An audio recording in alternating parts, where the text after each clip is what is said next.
Torá al instante. Con el pastor Roberto Alfaro. Reflejos de la Torá, el manual de vida. La palabra es la misma ayer, hoy y por siempre. Hebreos 13:8. Torá al instante.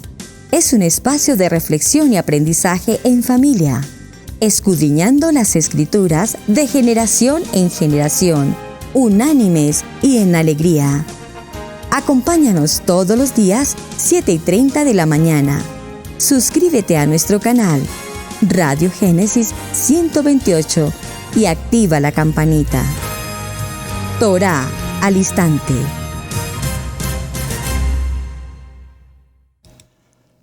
Shalom, mis amados hermanos, bienvenidos a este tiempo especial de Torá al instante. Su hermano pastor Roberto Alfaro les saludo y como siempre brindándoles la mejor y cordial bienvenida. Una semana, dígalo fuerte, apasionante, definitivamente adentrarnos al estudio de la palabra, hacer este análisis minucioso de lo que tiene que ver con la Torá desde el punto de vista de nuestra Torá escrita y desde el punto de vista de la Torá oral. Definitivamente, la palabra es importante. Estudiarla, aprenderla, amarla, escudriñarla, retener lo bueno, examinarla. Y por supuesto, este mensaje de semana, de manera muy especial y respetuosa, está dirigido a todos aquellos que aman la lectura, que aman el estudio, que escudriñan, que anhelan, que se surten de material escrito, de la ayuda técnica, de estas posibilidades de estudiar un PDF en internet, de adquirir material y prepararnos. Y por supuesto, repito, en la medida de prepararnos, escudriñar. Hoy por hoy, pues los avances de la tecnología evidentemente nos permiten de una manera, como diría alguien, con un clic, entrar al navegador y a través del rabino Google buscar cualquier tema que sea de nuestro interés. Lastimosamente, cuando recurrimos a este sistema de la informática y del rabino Google, las fuentes abundan en gran manera. Pero las fuentes, desde el punto de vista pedagógico, desde el punto de vista académico, desde un punto de vista toraico, a nivel de la Torá escrita, no sé qué tanto abunde. No quiero decir que no lo haya, por favor, claro que sí. Por lo tanto, hasta en esto necesitamos tener el discernimiento cuando entramos a Rabino Google para saber si tomamos un texto y lo leemos, o un autor, o un escrito cualquiera que sea de una enseñanza.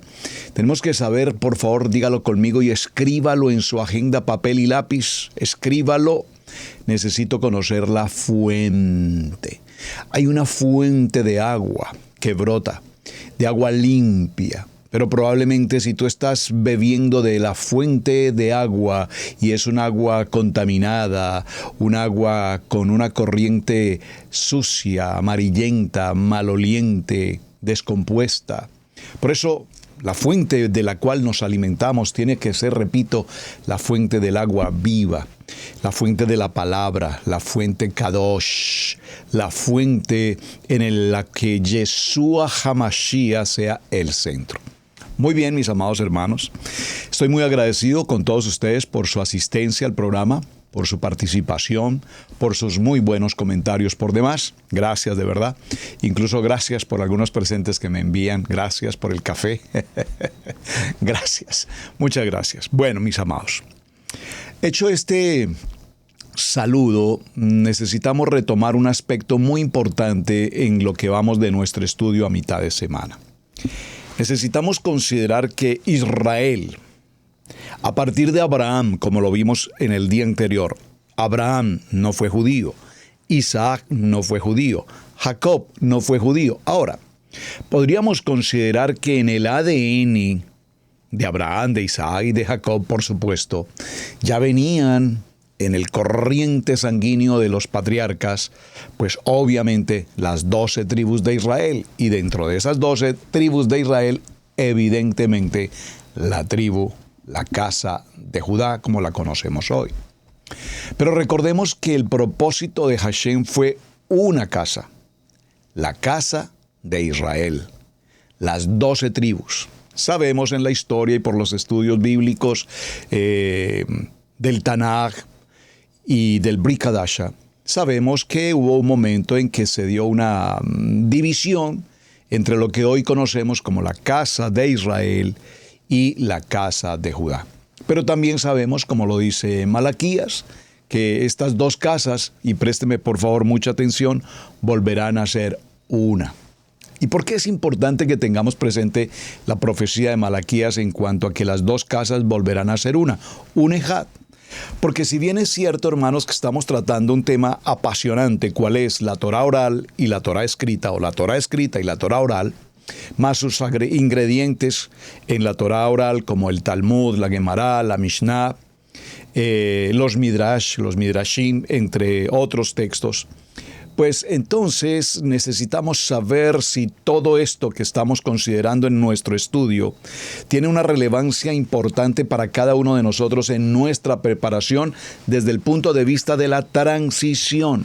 Recordemos, para nuestros hermanos de la casa de Judá, cada texto, llámese Talmud, que es el corazón de la Torá oral, llámese Torá oral, llámese el Seder, llámese la Agadá, llámese el Midrash, llámese la Gemara, llámese la Mishnah, llámese el Zohar, llámese todo lo que tiene que ver con Kabbalah o con conceptos gemátricos, para ellos es tan absolutamente claro en su corazón, porque después de 1000 años o 2000 años o más, pues han traído un recorrido en el que ellos fueron formados, establecidos, fundamentados, y su identidad como casa de Judá es esa.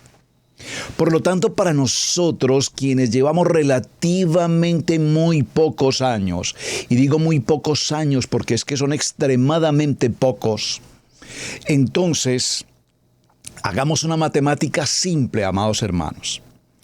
Desde el tiempo de 1492, época en la que España tomó al pueblo sefardí, y desde aquel entonces, cuando tomó al pueblo sefardí, recordemos que los reyes de España ordenaron la matanza del pueblo judío, de todo aquel pueblo judío que no reconociera su participación en la fe del nivel 1, en la fe católica.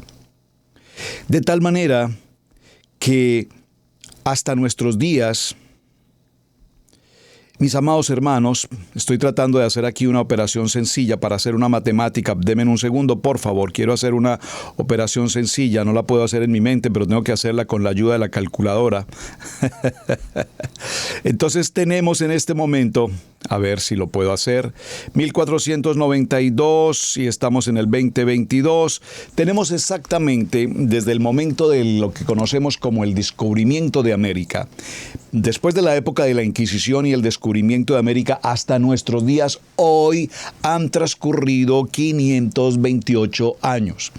528 años de los cuales todo ese proceso de conquista, de invasión de España, de conquista de nuestras tierras en América Latina, formación de gobiernos, las comunidades españolas, los tiempos de la independencia, el grito de la independencia, la formación de las colonias españolas en nuestras tierras, los gobiernos ya independientes, cada nación cuando surge, la Gran Colombia y cada uno de los países en toda la parte latinoamericana, pues se establecieron y se fundamentaron, entre otras cosas, en su gran mayoría, en un porcentaje muy alto, en la fe de la actividad religiosa del nivel 1. Hasta nuestros días, es un número extremadamente alto de personas en Latinoamérica que profesan la religión tradicional. Esto lo traigo a colación, mis amados hermanos, para concluir que realmente el apetecer, el anhelar, el estar conociendo la verdad, Juan 8:32, y esa verdad que nos hace libres de ir por la senda de nuestra fe y volver por el rudimento de la Torá, apenas están transcurriendo muy pocos años. Podríamos pensar, si soy optimista, que aproximadamente entre 50, y si soy un poco más optimista, probablemente 80 años, que sé que ya es una cifra muy alta, pero vamos a dejarlo en 50. De 50 años para acá, evidentemente se ha notado un incremento muy importante de personas latinoamericanas, hispanas, si puedo usarlo también, que estamos en este proceso de acercamiento a la Kadosh Torah. Es decir, mis hermanos, que para cada uno de nosotros, cuando estamos aprendiendo un libro, por eso en Israel Casa Integral siempre compartimos con toda nuestra comunidad que todos estamos aprendiendo. Aquí no hay alguien más avanzado, más rabino, más sabio, porque realmente estos amados de Judá nos llevan miles de años de ventaja estudiando Torah. Pero es importante, y esto lo traigo a colación, repito, para llegar a una gran conclusión que es prácticamente una de las conclusiones ya de la semana. El pensamiento, el corazón, la cultura, la historia del pueblo de Judá varían enormemente con respecto al pensamiento cultural, espiritual, religioso del pueblo latinoamericano. Por lo tanto, nosotros tenemos versiones bíblicas, repito, ayer lo mencionábamos, como Reina Valera, entre muchas otras versiones, y traducciones y versiones que evidentemente nos denotan pues un acercamiento a la religión tradicional. Si miramos la versión bíblica del nivel 1, básicamente es la misma versión bíblica del nivel 2. El mismo concepto doctrinal en cuanto a la doctrina de la Trinidad, por ejemplo. La diferencia tal vez entre uno y otro es en el nivel 1 el sacerdote no se casa, en el nivel 2 el pastor se casa, tiene familia.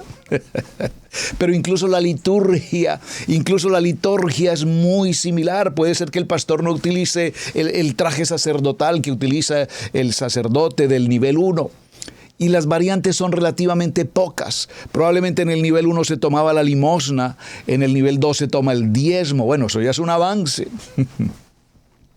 Pero en términos genéricos, para el pensamiento de nuestros hermanos de la cultura judía, para ellos no existe el católico y el cristiano. Para ellos, tanto el católico como el cristiano son un solo renglón, son una sola línea. Esto, repito, quiero que lo tengamos presente, porque en la medida que continuemos estudiando Torah escrita y Torah oral, estos conceptos deben ser absolutamente claros. De tal manera que si nosotros pasamos del nivel 1 al nivel 2, teníamos una misma Biblia. La diferencia, evidentemente, está basada en los textos llamados apócrifos o los libros deuterocanónicos, que era parte de la tarea que ustedes tenían. El Tanaj, el libro de lo que se conoce como la Biblia hebrea, la Tanaj, tiene los mismos libros de nuestra Biblia, a excepción de los 7 libros apócrifos o libros deuterocanónicos. Muy importante. Esa era parte de la tarea. Y la segunda parte de la tarea es establecer, o fue mejor, porque ya ustedes deben haber contestado la tarea, y gracias a quienes lo hicieron. Ustedes deben conocer por qué razón el Tanaj, la Biblia hebrea, culmina en su último libro con el libro de Segunda de Crónicas, mientras que nuestra versión bíblica, llámese Reina Valera, para generalizar, termina en el libro de Malaquías. Ese orden es muy importante y eso denota inmediatamente que el pensamiento de nuestros hermanos de Judá no es el pensamiento de nosotros, Casa de Israel, hasta el día de hoy, en nuestro proceso de transición. Voy a ir adentrándome un poco más el tema porque usted podrá decir, pastor, todavía aún no entiendo lo que está diciendo y sé que así es, por lo tanto vamos a hacer claridad. Y para hacer claridad sobre ello, vayamos puntualmente a los textos. Mencionamos entonces que el Tanaj, lo que para los judíos es la Biblia hebrea, Para nosotros el Tanaj es lo que consideramos el Antiguo Testamento, el Antiguo Pacto, si quiere llamarlo así. El Tanaj. La diferencia entre el Tanaj hebreo o la Biblia hebrea y lo que nosotros conocemos como el Antiguo Testamento, repito nuevamente, básicamente está en que ellos no tienen los libros apócrifos. La versión del nivel 1 tiene los libros apócrifos, la versión del nivel 2 tampoco trae los libros apócrifos. Pero observen, tengo en mis manos una versión bíblica llamada Sefer Dabar, que nos dice que viene con la Torá, los 5 libros de la Torá, los Nevim, los Ketubim y el Brihadasha. Ya sobre eso hablamos en los programas anteriores, creo no necesario explicarlo nuevamente. 2. Veamos la importancia como el Tanaj hebreo, es decir, lo que conocemos como la Biblia hebrea. Hasta esta línea en la que estoy marcando en este texto, aparece la línea hebrea o la Biblia hebrea, el Tanaj. Recordemos que la palabra Tanaj, dijimos que es el acrónimo de 3 letras hebreas que representa los 5 libros de la Torá, los no profetas y los escritos. Quiero leer el último capítulo y verso, los últimos versos del libro de Segunda de Crónicas en el Tanaj hebreo. Cómo para nuestros hermanos de Judá termina su libro o su Biblia hebrea. Voy a tomar el libro de Segunda de Crónicas y leeré los 3 últimos versos. Voy a leer a partir del verso 20 al verso 23 del segundo libro de Crónicas. Entonces ellos quemaron la casa de Elohim, derrumbaron el muro de Jerusalén, pusieron en llamas todos los palacios y destruyeron todo de valor en ella. Aquellos que habían escapado la espada, él se llevó a Babel, y se convirtieron en sus esclavos y sus hijos hasta el reino de Persia. Así fue cumplida la palabra de Adonai, Yod-Hei-Bad-Hei, por medio de Jirmejaya, hasta que la tierra haya sido pagada en Shavuot por el tiempo que yazca desolada, guardó los Shavuot hasta que se pasaron 70 años. Ahora, el primer año de Joresh, aquí es Ciro, rey de Persia, para que la palabra de Yod-Hei-Bad-Hei, hablada por Jeremías, pudiera ser cumplida, Yod-Hei-Bad-Hei agitó el Ruach de Joresh, el espíritu de Ciro, rey de Persia, para proclamar por su reino completo y ponerlo por escrito también. Y preste por favor mucha atención al verso 23. Usted puede leer este texto en su libro, segundo libro de Crónicas, en el cierre. Estoy leyendo el segundo libro de Crónicas, indicando que es el último libro en el Tanaj hebreo o en la Biblia hebrea. Aquí está lo que Joresh, Ciro, rey de Persia, dice. Préstele mucha atención. 2 puntos. Adonai, el Elohim de los Shamaim, de los cielos, me ha dado todos los reinos en la tierra, y él me ha ordenado edificarle una casa en Jerusalén, en Yehudá. Cualquiera que haya entre ustedes de su pueblo, que Adonai, Yod-Hei-Bad-Hei, su Elohim, esté con él, puede subir. Espero que haya encontrado, como diría nuestra amada pastora Pili, pille el detalle. ¿Por qué la Torá, la Biblia hebrea o el Tanaj cierra en el libro de Segunda de Crónicas? Y lo voy a leer el verso 23. No sé, creo que no voy a dar la respuesta. Me parece que sería importante que ustedes lo hagan, hermanos. Por favor, considere por qué la Biblia hebrea de nuestros hermanos de Judá termina en el segundo libro de Crónicas y por qué nuestras versiones bíblicas culminan el antiguo pacto, que también es el Tanaj que nosotros llamamos en hebreo el Tanaj, culmina en el libro de Malaquías. Ya voy al libro de Malaquías para que veamos la diferencia. Lo voy a repetir. Verso 23, segundo libro de Crónicas, dice: Aquí está lo que Joresh, Ciro, rey de Persia, dice: Adonai, el Elohim de los Shamaín de los cielos, me ha dado todos los reinos en la tierra, y él me ha ordenado edificarle una casa en Jerusalén, en Yehudá. Cualquiera que haya entre ustedes de su pueblo, que Adonai, su Elohim, esté con él puede subir. Y termina con un punto final.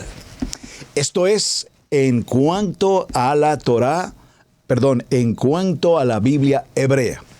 Veamos ahora en cuanto a nuestra versión, tradicional valera, para nosotros cómo termina el Tanaj.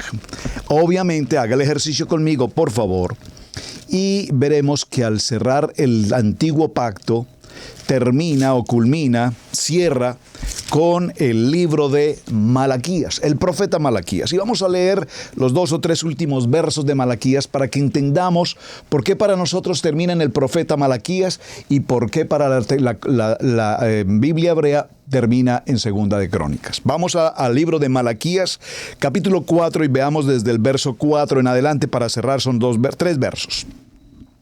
Dice, Malaquías, dice, verso 4 al cierre: Acordaos de la Torá de Moshe, mi siervo, al cual encargué en Horeb ordenanzas y leyes para todo Israel. Esto es la Torá, obviamente. He aquí, yo os envío al profeta Elías, antes que venga el día de Adonai, grande y terrible. Él hará volver el corazón de los padres hacia los hijos y el corazón de los hijos hacia los padres, no sea que yo venga y hiera la tierra con maldición.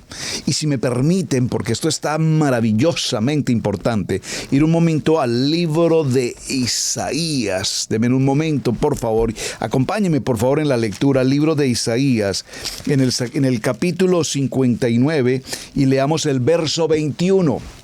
Para complementar por qué cerramos en el libro de Malaquías. Y este será mi pacto con ellos, dice Adonai. O dijo Adonai: el Ruach mío, el Ruach HaKodesh, el Espíritu Santo que está sobre ti, y mis palabras que puse en tu boca no faltarán de tu boca, ni de la boca de tus hijos, ni de la boca de los hijos de tus hijos, dice Adonai, desde ahora y para siempre. Oh, amén, hermanos. Qué alegría el poder escuchar estos textos.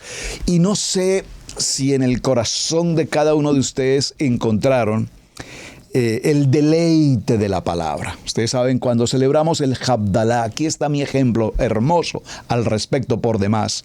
Cuando tomamos el pan, el challah, en el tiempo de Shabbat, y algunas gentes dicen: ay, pero es que ese ritual, ¿y para qué le esparcen la miel y la sal? ¿Y eso qué importancia tiene? Bueno, toda esa tipología, toda esa práctica, todo ese ejercicio tiene una profundidad espiritual que tenemos que comprender. Mientras que para algunos eso es un acto totalmente ritual, pues ese ritual, comillas, tiene una importancia.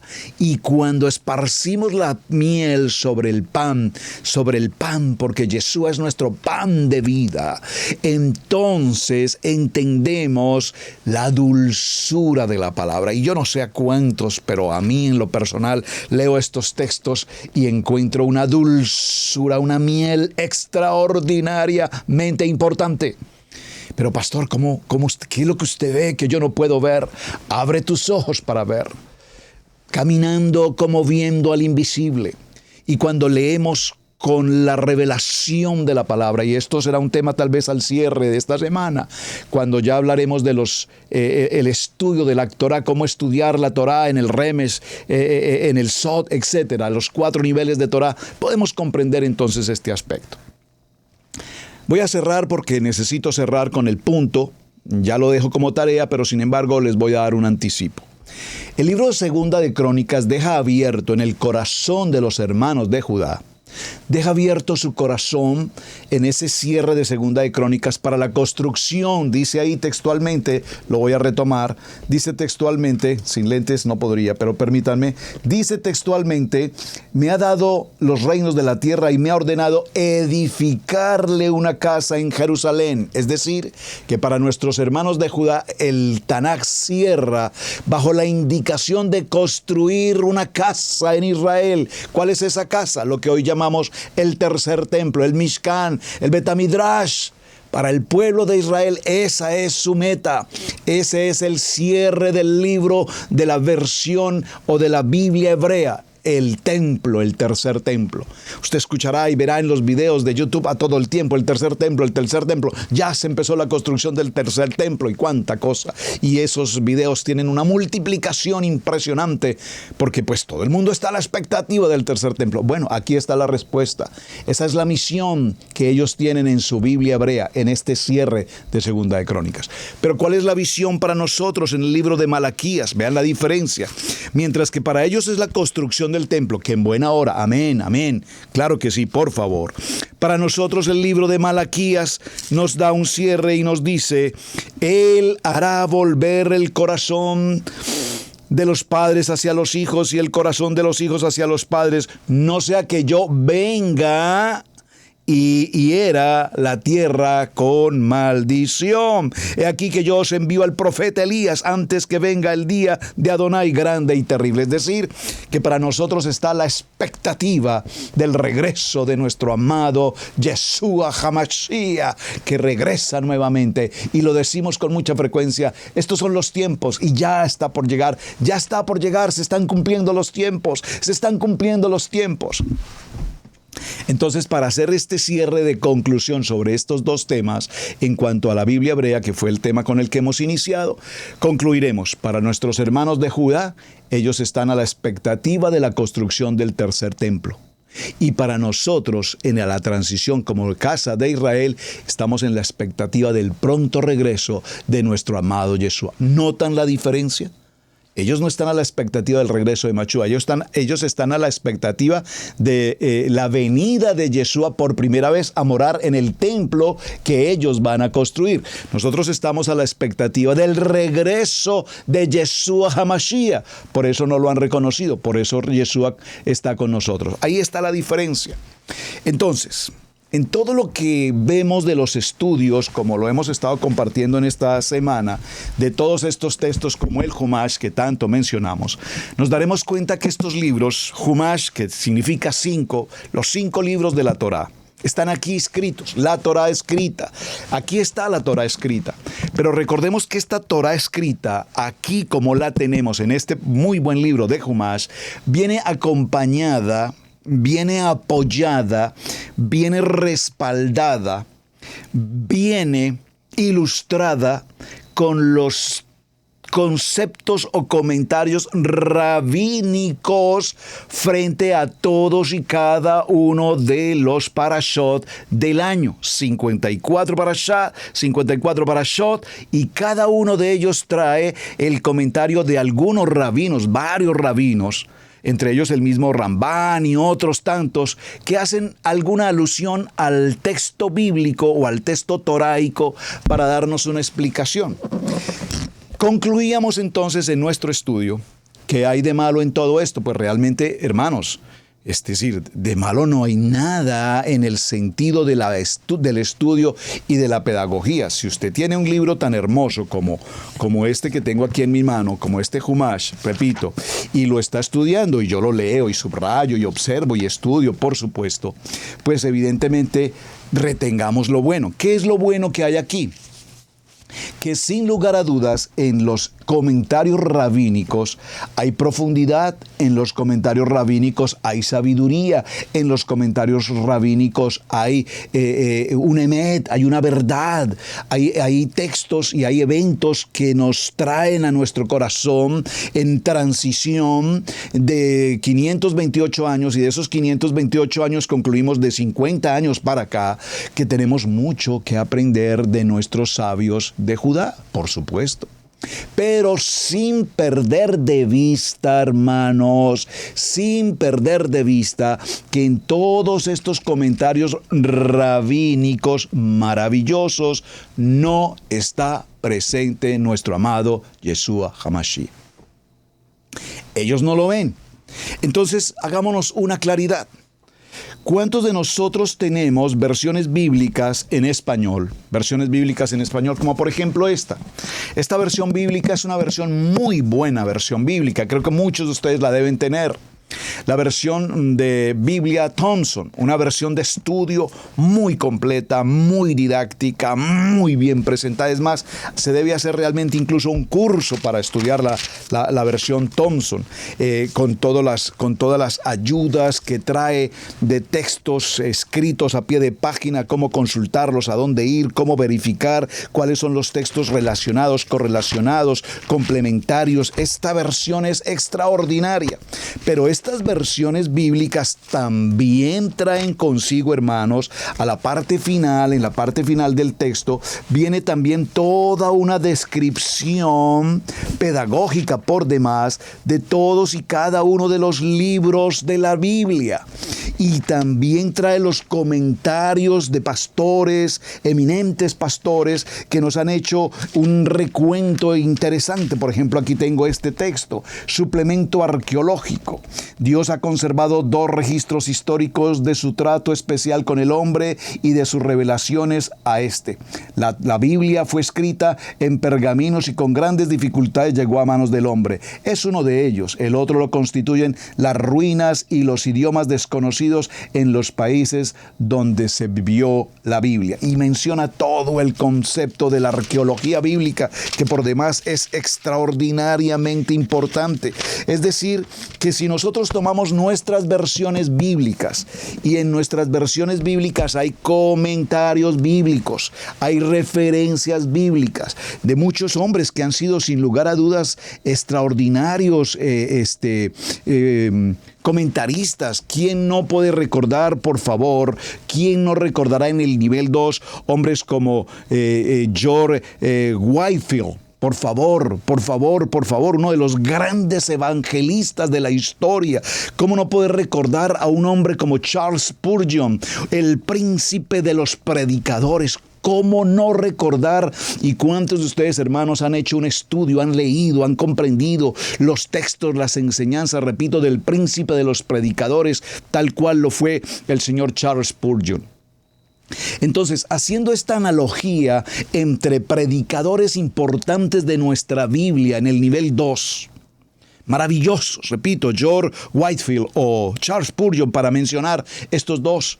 Hay hombres de la actualidad moderna, predicadores de trayectoria, predicadores que hacen estudios y enseñanzas extraordinariamente maravillosas, claro, por supuesto, acompañadas de Yeshua HaMashiach, o por lo menos de Jesús en el contexto del nivel 2. Y me pregunto, ¿y qué hay de malo en el trasfondo de la academia, intelectualmente hablando, desde el punto de vista de la teología, desde el punto de vista de la doctrina? ¿Qué hay de malo que estudiemos a un Spurgeon? Yo no sé cuántos de ustedes han tomado el tiempo, amados hermanos, de hacer un estudio a un evangelio, a un evangelista, o los tratados que este hombre enseñó, que son de una talla y de una profundidad astronómicamente importante. Bueno, mis amados hermanos, pues es exactamente lo que el pueblo judío hace a través de libros, repito, como el Humash, donde nos presentan los comentarios y los estudios y la sabiduría de los rabinos. En conclusión, hermanos, estoy hoy sacando conclusiones. Usted se preguntará, bueno, pastor, entonces, ¿usted está a favor o está en contra? Hermanos, no estoy a favor de todo lo que es de buena edificación. La misma palabra nos lo enseña: escudriñarlo todo, retened lo bueno. Si yo tomo este Humash y estudio en él la Parashot, y los comentarios rabínicos me ilustran y me ayudan a abrir mi entendimiento de 10 años en esta práctica de Torah a un hombre que tiene 2000 años estudiando Torah, probablemente mi entendimiento se abre. Repito, sin perder de vista Y aquí es, pero pastor ya lo ha dicho muchas veces, lo tengo que repetir, por favor, sin perder de vista a Yeshua HaMashiach. Tal vez si me tomo el tiempo, yo sé que el tiempo no es muy amplio con nosotros para el programa de hoy, pero quisiera hacerlo por un momento. Si yo tomo el tiempo de leer en este Humash una introducción a lo que es el libro de Bereshit. Iniciamos el estudio de Torá conscientes de que la Torá no es un libro de historia. Absolutamente de acuerdo. Sino es el estatuto que establece la misión del hombre en el universo. Por eso es que en su primer comentario, Rashi cita a Rabbi Isaac, quien afirma que la Torá es principalmente el libro de las leyes y tendría que haber comenzado con el precepto del Niluvio. Bueno, el Niluvio es con el tema el tema que nosotros sabemos del Rosh Hodesh, el tema de la luna. Él declaró a su pueblo el poder de sus obras a fin de confiarles el patrimonio de las naciones, como dice el libro de los Salmos, Teilín 111:6. Avancemos un poco en la lectura. Es la razón por la cual Bereshit es llamado el libro de la creación. Voy a un punto atrás. Todo esto es un preludio de la historia de Israel. Adonai fue paciente durante 10 generaciones desde Noa hasta Abraham. Interesantísimo. Lo mismo que encontrar que desde Adán hasta el cierre de la Biblia hebrea han transcurrido 26 generaciones. Pero ninguna de estas generaciones logró llevar a cabo la misión para la cual había sido creada. Después de ese fracaso, Adonai elige a Abraham y a su descendencia para que cumplieran con la misión que originalmente había sido dada. Rambán sostiene que esa es la razón por la cual Bereshit es llamado el libro de la creación. Y la esencia de la creación no es tanto la historia de las montañas y los valles, los océanos y los desiertos, ni siquiera del hombre y de los animales, como es la historia del nacimiento de Israel, la nación que heredó la tarea de Adán y Abba. En este primer libro de la Torá examinaremos la historia de Israel desde la vida de Abraham y Sara hasta el momento en que su descendencia se transforma en una familia y luego en una nación. Amén. Hermanos, hasta este momento esta lectura me está diciendo algo contrario a la Torá. Hasta este momento un rabino mencionado aquí ha hecho algo totalmente adverso, algo fuera de lugar. Por supuesto que no, hermanos. Y si seguimos leyendo, pues viene todo el origen, los días, etc. Y permítame puntúe un punto más. Dice, en el comienzo, cuando Adonai empezó a crear, esta frase suele interpretarse como en el comienzo Dios creó, lo cual indicaría que la Torá es la que está dando la secuencia de la creación, que Adonai creó el cielo y luego la tierra, la oscuridad, el agua, la luz, etc. Sin embargo, el rabino está en desacuerdo con esta traducción y muestra la traducción y sigue oponiéndose a ello. Sin embargo, otros rabinos y la mayoría de los demás comentaristas respecto al versículo narran que es cronológico y comienza con una afirmación general. En el comienzo mismo, a partir de la nada absoluto, Adonai creó el cielo y la tierra. Bueno, y aquí viene algo que quiero justamente mencionar. Si bien es cierto que aquí tenemos la Torá escrita, en este Humash está la Torá escrita, obviamente, como lo acabo de mostrar en mi ejemplo sencillo, obviamente los rabinos aquí se han tomado el tiempo de presentar sus apreciaciones, sus comentarios, su estudio y su sabiduría. Y es interesantísimo que varios de los rabinos también, al enseñar, obviamente tienen su punto de vista. Obviamente tendrán algunas diferencias. Y esto es importante que lo tengamos presente. ¿Por qué, mis amados hermanos? Porque ya hecha esta historia hasta este momento, espero que hayamos podido entonces concluir que no hay mal en el hecho de que leamos algunos estudios rabínicos.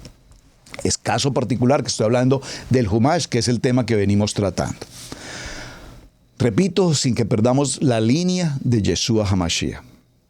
Porque en la medida que estudiemos, en la medida que nos preparamos, en la medida que escudriñamos, en la medida que nuestro pensamiento occidental abre el panorama para ver más allá en la cultura hebrea, en el pensamiento hebreo, en la historia hebrea, entonces nuestro corazón entra en una amplitud. Recuerden, Lep, Lamet, cierre de Barín, Bet, comienzo de Berechit, forma la palabra Lep, el corazón. El corazón de nosotros en la transición de nivel 1, nivel 2, al subir al nivel de Torah, entonces nuestro corazón va a tener un enriquecimiento, y ese enriquecimiento no lo podremos encontrar a menos que vayamos con el estudio de estos hombres sabios que prudentemente han escrito. Y en medio de su sabiduría, pues tienen un velo que no les ha permitido ver, pero que ya ese velo se ha ido abriendo en muchos de ellos para ver a nuestro amado Yeshua HaMashiach. Bueno, mis amados, muy bien. Vamos a seguir en nuestra jornada porque hay mucho tema que tratar, y en esta siguiente parte voy a procurar ser un poco más práctico en conceptos porque el tema es extremadamente extenso y no es tampoco mi intención ir a lo profundo del contexto. Hablaremos entonces de cómo y de qué manera nuestros amados hermanos de la tribu de Judá se enfocan en su estudio toraico a través de un texto llamado el Talmud. Y el Talmud es el libro básico por excelencia del pueblo judío. El Talmud se refiere entonces a una recopilación de enseñanzas, por supuesto, muy antiguas, que han sido consideradas como sagradas por la comunidad judía desde el momento en que fueron compiladas hasta los tiempos modernos, y todavía aún hoy se consideran así por los judíos religiosos o ortodoxos o muy ultraortodoxos. Ahora, existen varios tipos o versiones, varias versiones del Talmud. Y hay 2 ediciones del Talmud que fueron compuestas por judíos babilónicos y otra por los judíos que vivían en la Jerusalén antigua. Generalmente, una cita del Talmud se refiere a la versión babilonia, que es considerada la versión autorizada. El Talmud de Jerusalén habitualmente no se enseña, ni siquiera en las clases judías más ortodoxas de hoy, aunque los eruditos avanzados del Talmud sí la consideran eventualmente. Básicamente el Talmud consiste en 2 partes. Por favor, presten mucha atención. Recuerden que nuestro objetivo de Torah al Instante esta semana es un objetivo de información. Y digo de información, ¿por qué? Porque eventualmente hablo con personas, con hermanos, con conocidos en el estudio de Torah, en este proceso de transición, y eventualmente tienen una confusión en sus corazones en cuanto a qué es un Talmud, qué es una Biblia hebrea, qué es una Mishnah, qué es un Midrash. Y repito, a veces se sienten un poco como atemorizados frente al tema. Pareciera ser que tomar en sus manos un Humash o tomar en sus manos una Mishnah es una bomba de tiempo. Bueno, hay que tener la prudencia, se requiere tener el carácter, la madurez, el estudio, el corazón para escudriñar. El Talmud consiste de 2 partes. La primera parte se conoce como la Mishnah. ¿Qué es la Mishnah? Muy importante. Un código legal conciso que consiste en 6 volúmenes, cada uno subdividido en varios tratados, escritos en hebreo y redactado en Palestina alrededor de 200 años después de nuestro Mashiach. Interesante. Es un texto legal muy extenso. Y en principio era originalmente de oral, se transmitía oralmente, compuesto durante varios siglos, y la segunda parte de este texto de la Mishnah, y la más predominante que vamos a considerar hasta nuestros días, está allí, se llama la Gemara. 2 palabras que estoy seguro que usted ha escuchado con alguna frecuencia. Y quiero con esto, hermanos, que si usted escucha alguna enseñanza, que sé que las escuchan, no, pastor, que yo no escucho a nadie. Yo sé que sí, porque es que nosotros, los hispanoamericanos, tenemos una tendencia y queremos más, y queremos más, y queremos más. Y yo no me conformo con lo que el pastor Alfaro enseña. No tiene por qué conformarse. Por favor, estudie, prepárese, continúe, avance. Solo que busque la fuente. Verifique su fuente, que su fuente no sea el que habla bonito, el que me parece simpático, el que me agrada mucho y habla una información que no es Torah. Eso es lo que quiero que busque una fuente. Si usted está buscando una fuente que lo aparta de Mashiach, si usted está escuchando una fuente que lo aparta de Shabbat, si usted está buscando una fuente que lo aparta de las convocatorias de Levítico 23, si usted está buscando una fuente que no se lave las manos, que no se enciende las velas, que esto no se hace, que este ritual tampoco, que no use los tzitzis, que esto, que el otro, hermano, probablemente estés escuchando una fuente equivocada. Y entonces entras en una confusión y entonces decides apartarte de aquí, decides apartarte de allá y en algún momento dirás, no, yo estaba bien en el nivel 1, pues mejor me regreso porque aquí, claro, porque tu identidad está confundida. Este segundo elemento llamado Gemara es un registro voluminoso de las discusiones sobre y alrededor de la Mishnah. Muy importante, hay dos conjuntos de Gemara más o menos paralelos, uno compuesto en Mesopotamia, Babilonia, alrededor del 200 al 500 después de la era común, y el otro en Palestina, alrededor de 200, una fecha desconocida antes del 500 después de Mashiach. El Talmud babilónico, atención, el Talmud babilónico, que es la Mishnah más la Gemara mesopotámica, es mucho más extenso y mejor organizado que el Talmud de Palestina, y es el único considerado como definitivo y autorizado. Hay un Talmud que se llama el Talmud de Jerusalén. Es un estatuto decididamente inferior como autoridad legal, junto con un número de compilaciones conocidas colectivamente como la literatura talmúdica, que contiene material que los editores de ambos Talmud dejaron fuera. Otra situación confirma que el Talmud babilónico es considerado como la versión autorizada así. Dentro de los autores del Talmud, de acuerdo con los eruditos del Talmud, el Talmud es la forma escrita de las enseñanzas de los fariseos. ¿Y quiénes fueron los fariseos? ¿Quiénes fueron los fariseos? Es una buena pregunta. ¿Quiénes fueron los fariseos? Pues bien, la Enciclopedia Judía Universal declara bajo el tema de fariseos, la religión judía, como hoy es en día, desciende de la línea directa, sin interrupciones, a través de todos los siglos, de los fariseos. Sus ideas y sus métodos principales se encuentran escritos en una literatura de extensión enorme, de la que una gran cantidad aún existe hoy. El Talmud es el mayor y el más importante elemento de estudio en la literatura judía, y su estudio es esencial en cualquier entendimiento real del fariseísmo. En cuanto a los fariseos, en la edición de 1905 de la Enciclopedia Judía dice abajo: con la destrucción del templo, en el año 70, después del Mashiach, los saduceos desaparecieron también, dejando la regulación de todos los asuntos judíos en las manos de los fariseos. De ahí en adelante, la vida judía fue regulada por los fariseos. La historia entera del judaísmo fue reconstruida desde el punto de vista fariseo y se le dio un nuevo aspecto al Sanedrín del pasado. Una nueva cadena de tradición suplantó la vieja tradición sacerdotal. El fariseísmo formó el carácter del judaísmo y la vida y el pensamiento de los judíos por todo el futuro.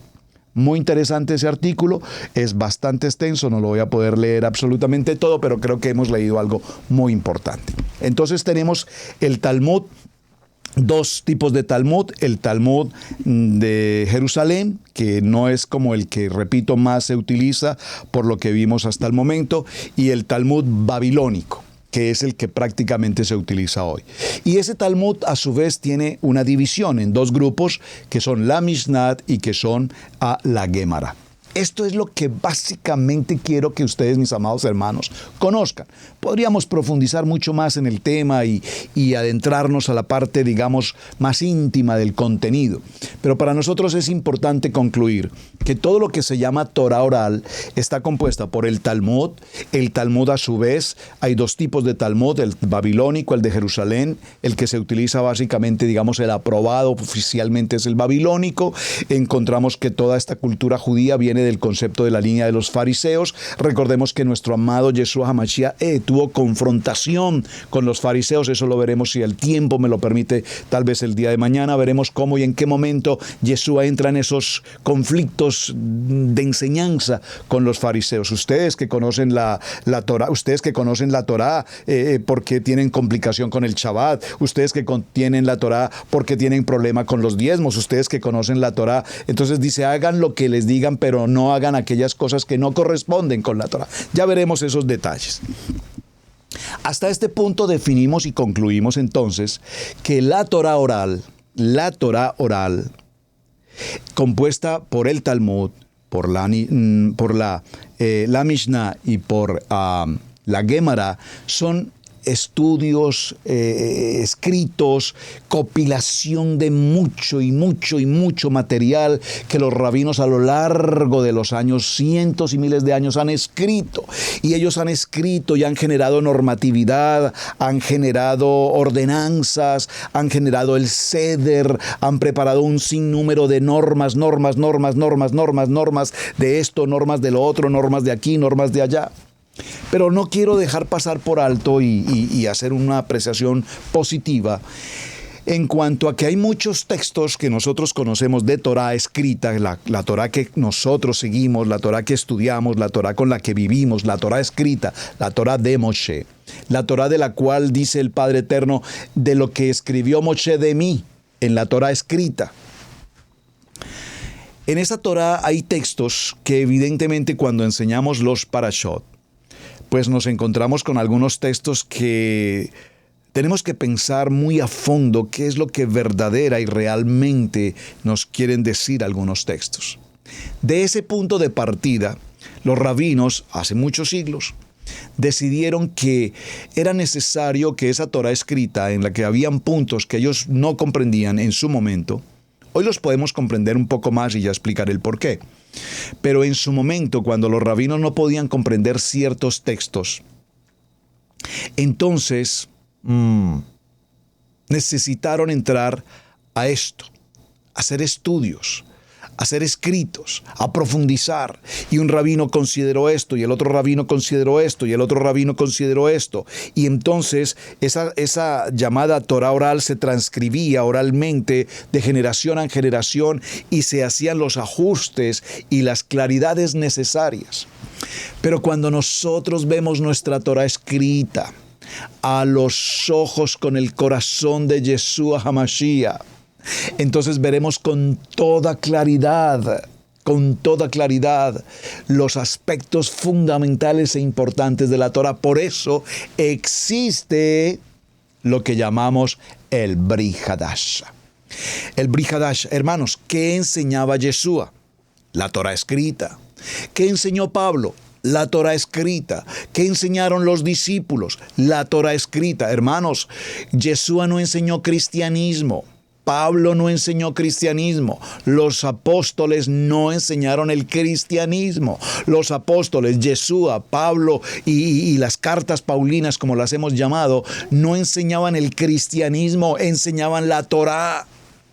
Algunos estudiosos dicen que buena parte de las cartas de Pablo y de las enseñanzas de Pablo eran contradictorias hacia lo que era la Torá, que contradecían la Torá. Por favor, hermanos, necesitamos ubicar el tiempo, el modo, el lugar, la historia, la cultura del momento en la que Pablo escribe para que veamos cómo los ajustes, entre comillas, la palabra tal vez no sea la más apropiada, pero para que veamos cómo Pablo, cuando hace algunas alusiones, pareciera ser, y algunas personas dicen, Pablo contradijo esto, Pablo contradijo la circuncisión, Pablo contradijo, por favor, Pablo fue un hombre 100% hombre kadosh, hombre de Torá. Y sus apóstoles, los apóstoles de Mashiach, eran hombres de Torá. Y el mismo Eterno les reargüía y les decía, me vas a negar, hombre de Torá, me vas a negar, no te olvides de lo que Moshe escribió de mí en la Torá. Y cuando Yeshua se presenta en la sinagoga y abre el libro de Isaías y lee la profecía, y entonces dice, y esa palabra se ha cumplido hoy justo frente a ustedes, No lo podían recibir, no lo podían creer, pero conocían la Torá, pero no conocían a la Torá viviente que estaba allí. Y entonces dice la palabra que quisieron lanzarlo por el despeñadero, quisieron matarle. Pero la Torá viviente estaba con ellos. Es interesante. Bueno, mis amados, ¿cómo vamos de tiempo? Vamos un poco ya sobre el tiempo. Vamos a ir a otro punto y voy a tomar los minutos finales para dejar introducción para el tema de mañana, porque ya estaríamos prácticamente entrando a nuestra semana, a nuestro cierre. Les prometí que traería mi primer Biblia. Aquí está, mis amados, permítanme que se las presente. Mi primer Biblia, 1982, haga cuentas. Mi primer Biblia trae entre tantos recuerdos, por aquí está la letra de mis hijos, Camilo Esteban y David Roberto, cuando niños ellos escribían en mi Biblia, aquí escribieron, Roberto, ¿qué más dice? Papi Roberto, tan bellos, qué horror. Cuando esto pasó me molestó muchísimo, pero hoy después de años digo gracias Hashem, porque desde muy niños mis niños ya estaban ahí escribiendo. Y si ustedes observan mi primer Biblia con la que un día conocí, Josué capítulo 1 verso 8, está llena de notas marcadas, señaladas, registradas. ¿Qué más encuentro aquí? Miren, hasta encontré un billete por aquí guardado. Bendito el Eterno. Esta primer Biblia que alguna vez alguien me entregó en un momento crítico de mi vida, fue mi primer texto bíblico, mi primer tesoro, y hasta el día de hoy la guardo en mi corazón y aquí la mantengo. Les prometí que se las presentaría. Aquí está. ¿Cuántos de ustedes tienen su primer Biblia todavía? Si les contara anécdotas e historias de esta Biblia, hermanos. En mis viajes, en mi trabajo, en mi país, viajando mucho, permanentemente, casi todas las semanas, 3, 4 vuelos a la semana. Y recuerdo que en una ocasión, regresando de alguna ciudad hacia Bogotá, en el vuelo, en el avión en el que venía leyendo mi Biblia en la noche. Recuerdo aquella noche y la azafata me dijo que necesitaba enderezar mi silla y guardar la mesa. Ya no podía seguir leyendo y cometí el error de momento de guardarla en el bolsillo frente a mi silla. La guardé allí y en el momento de tomar equipajes y maletas bajé del avión y cuando ya estaba en algún punto recordé, por favor, mi Biblia se ha quedado en aquel avión. Traté de regresar a la pista, era imposible, no me lo iban a permitir, ya el avión había cerrado, ya el avión tenía que pasar a guardarse para seguramente el día siguiente. No, hermanos, no saben cuánto sufrí porque mi Biblia, mi única Biblia se había quedado allí. Gracias al Eterno hablé con la compañía aérea y les alerté que por favor no podía desaparecerse este documento.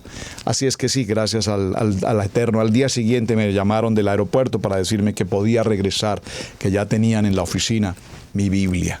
La recuperé, gloria al Eterno. Y hasta el día de hoy aquí está conmigo. Bueno, mis amados hermanos, ya en este orden de ideas, vamos a dejarlo hasta el día de hoy y recordarles que mañana entraremos a nuestro punto casi ya de cierre. Veremos entonces qué es el Midrash, su importancia, por qué los tenemos, por qué sí los estudiamos, por qué no los estudiamos, a qué se refiere, qué es y cuáles son los tipos de Midrash que conocemos. Así es que este será nuestro tema para el día de mañana. Mis amados, muchísimas gracias. Su hermano Pastor Roberto Alfaro me despido. Espero que hayan recibido una enseñanza de bendición. Compártanla, por favor. Un like, me gusta, me ayudaría mucho para saber que ustedes están atentos. Shalom, mis amados, muy buen día para todos. Bendición. Shalom, shalom y muchas gracias.